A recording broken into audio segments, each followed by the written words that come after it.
Assalamualaikum warahmatullahi wabarakatuh. Selamat pagi dan salam sejahtera untuk kita semua. Perkenalkan kami dari kelompok 4 dari mata kuliah Analisis Sistem dan Sistem Informasi Manajemen Perikanan Tangkap. Di sini kami mengangkat judul yaitu Analisis Sistem Distribusi Hasil Tangkapan Ikan di Pelabuhan Perikanan Nusantara Sibolga. Nah, di sini ada anggota kelompok yang mana saya sendiri, Fahri Atarizal dengan NIM C4401231007 dan ada Alwi Ramadan, Muhammad Alwi Ramadan dengan NIM C4401231081 dan juga Naya Dekaila Fiorianza dengan NIM C4401231099. Oke, baik. Selanjutnya saya akan menjelaskan terkait latar belakang. Pelabuhan Perikanan Nusantara atau PPN Sibolga merupakan salah satu pelabuhan perikanan yang menempati posisi strategis di pantai barat Sumatera Utara. Pelabuhan ini dipengaruhi dengan berbagai fasilitas yang semuanya ditunjukkan untuk mendukung kelancaran aktivitas pendaratan, penanganan, dan distribusi ikan. Sistem distribusi di PPN Sibolga dipengaruhi oleh fasilitas pelabuhan, transportasi berpendingin, dan ketepatan waktu pendaratan. Distribusi berlangsung dari satu arah nelayan ke pedagang hingga konsumen, tetapi saluran yang panjang menurunkan efisiensi dan mutu ikan. Penguatan rantai dingin dan pengelolaan mutu diperlukan untuk menjaga mutu ikan. Selanjutnya ada rumusan masalah. Rumusan masalah dalam penelitian ini difokuskan pada sistem distribusi hasil tangkapan ikan di PPN Sibolga dengan menganalisis alur distribusi, faktor-faktor yang mempengaruhi efektivitasnya, serta peran fasilitas pelabuhan, saluran pemasaran, waktu pendaratan, dan infrastruktur. Selain itu, penelitian ini bertujuan merumuskan strategi untuk meningkatkan efisiensi distribusi dan kesejahteraan nelayan. Selanjutnya ada tujuan dan manfaat dari penelitian ini. Yang pertama, untuk menggambarkan sistem distribusi hasil tangkapan ikan di PPN Sibolga melalui pendekatan analisis kebutuhan, diagram causal loop, dan diagram input-output. Selanjutnya, menganalisis faktor yang mempengaruhi efektivitas distribusi di PPN Sibolga. Selanjutnya, ada manfaat yang dimana penelitian ini diharapkan menambah wawasan terkait sistem distribusi hasil tangkapan di PPN Sibolga dan faktor-faktor yang mempengaruhi efektivitasnya. Hasil penelitian ini dapat menjadi masukan bagi pengelola pelabuhan dan pelaku usaha perikanan untuk meningkatkan efisiensi distribusi serta menjadi referensi bagi penelitian selanjutnya di bidang perikanan. Baik, lanjut ke metode penelitian yang mana kami mengambil PPM Sibolga.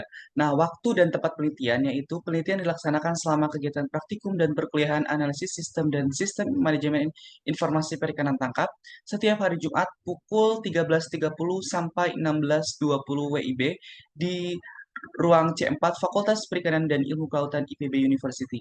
Kegiatan ini berlangsung dan kegiatan penyusunan laporan berlangsung sekitar tanggal 19 September hingga 5 Oktober 2025.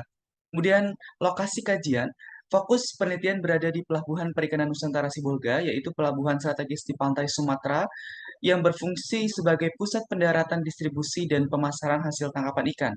PPN Sibolga juga berperan penting sebagai penghubung antara nelayan, pedagang, pengepul, industri pengolahan, hingga konsumen akhir. Baik, lanjut ke prosedur kerja. Di sini ada data sekunder yang kami peroleh dari jurnal ilmiah dan artikel penelitian, kemudian laporan resmi KKP, Kementerian Kelautan dan Perikanan, kemudian ada Badan Pusat Statistik atau BPS, dan dokumen terkait dari PPN Sibolga. Nah, di sini ada beberapa jenis data dan tujuan serta metode pengambilan data. Karena keterbatasan waktu, saya hanya membacakan beberapa saja. Yang pertama adalah tujuannya mengetahui alur distribusi hasil tangkapan ikan di PPN Sibolga, yang mana jenis data yang kita ambil yaitu data sekunder dari Jurnal Distribusi Perikanan, laporan KKP, laporan PPN Sibolga. Kemudian metode pengambilan data yaitu dengan studi literatur dari jurnal ilmiah dan laporan resmi pemerintah. Kemudian ada tujuan yang kedua yaitu untuk mengidentifikasi pihak-pihak yang terlibat dalam distribusi seperti nelayan, pedagang, pemerintah, pengepul, hingga konsumen. Kemudian jenis data yang kita ambil yaitu data sekunder, yaitu artikel ilmiah, dokumen kelembagaan PPN Sibolga, kemudian jurnal manajemen rantai pasok. Kemudian metode pengambilan data yang kita ambil yaitu dengan studi pustaka dari jurnal, artikel, kemudian dokumen kelembagaan, dan publikasi akademik. Next. Kemudian ada analisis sistem. Di sini ada analisis sistem distribusi kita harus ketahui dulu, yaitu analisis sistem dilakukan untuk menggambarkan keseluruhan alur distribusi hasil tangkapan ikan di PPN Sibolga, meliputi identifikasi kebutuhan data, permasalahan, serta hubungan antar komponen sistem. Nah, di sini kami memakai tiga analisis sistem. Yang pertama adalah analisis kebutuhan, yaitu bertujuan untuk mengidentifikasi permasalahan, infrastruktur, dan efisiensi distribusi serta peran nelayan, pengusaha, pemerintah, dan konsumen.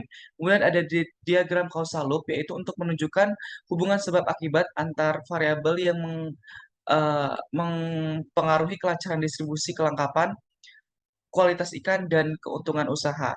Kemudian ada diagram input-output yang mana berguna untuk menjelaskan hubungan input, proses, dan output dalam distribusi untuk melihat potensi perbaikan dalam pengendalian sistem. Baik, untuk hasil pembahasan, yang pertama sistem distribusi hasil tangkapan ikan di PPN Sibolga.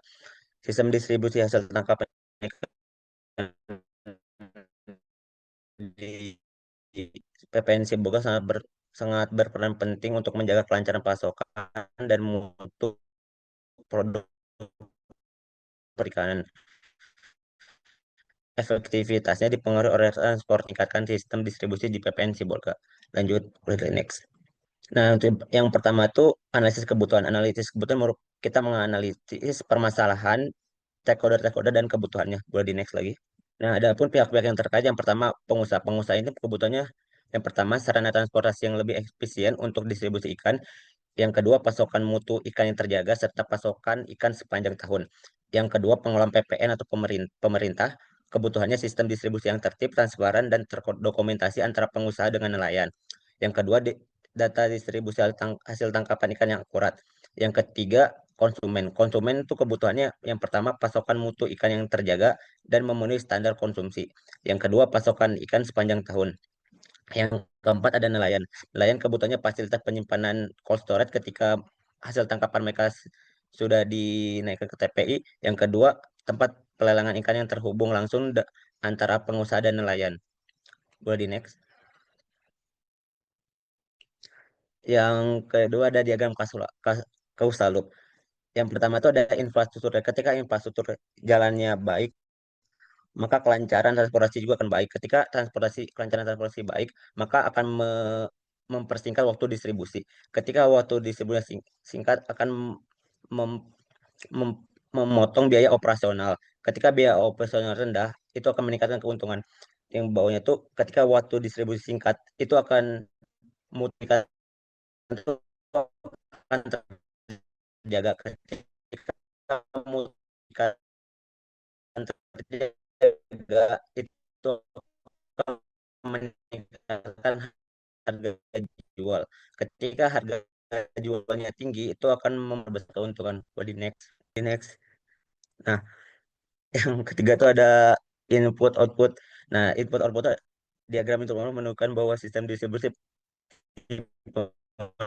oleh tiga jenis input. Yang pertama input terkendali dan transportasi. Yang tidak terkendali ada cuaca, musim, volume hasil tangkapan, dan infrastruktur yang kurang baik. Dan yang ketiga ada kebijakan-kebijakan itu yang pertama ada regulasi standar mutu ikan, proses distribusi menghasilkan output terkendali seperti mutu ikan terjaga, peningkatan pendapatan dan ketersediaan ikan, serta output tak terkendali seperti penurunan mutu, kerusakan infrastruktur, konflik harga, faktor-faktor yang mengaruhi efektivitas distribusi PPN Sibolga. Yang pertama ada infrastruktur, ya, jalan area bongkar muat dan akses SPDN belum memadai. Yang kedua ada cold storage, pemanfaatan rendah, mutu ikan cepat menurun.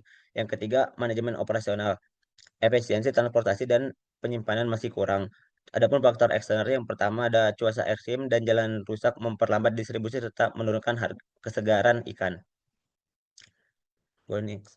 Oke, selanjutnya ada kesimpulan, yaitu yang pertama, sistem distribusi hasil tangkapan di PPN Sibolga melibatkan berbagai pihak, namun masih terkendala fasilitas cold storage, transportasi berpendingin, dan infrastruktur yang kurang memadai. Selanjutnya, efektivitas distribusi dipengaruhi oleh kualitas infrastruktur, fasilitas rantai dingin, dan manajemen logistik. Peningkatan infrastruktur dan efisiensi waktu distribusi diperlukan untuk menjaga mutu ikan dan kesejahteraan nelayan.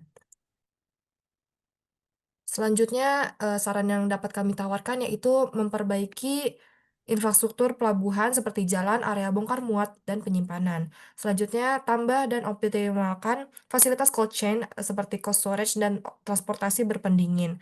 Selanjutnya, tingkatkan manajemen waktu dan logistik agar distribusi lebih efisien dan mutu ikan terjaga. Baik, itu penjelasan terkait dengan hasil laporan dan hasil diskusi dari kelompok kami terkait dengan analisis analisis sistem distribusi hasil tangkapan ikan di PPN Sibolga. Untuk lebih jelasnya nanti bisa ditanyakan di dalam komen YouTube. Sekian presentasi dari kami. Wassalamualaikum warahmatullahi wabarakatuh.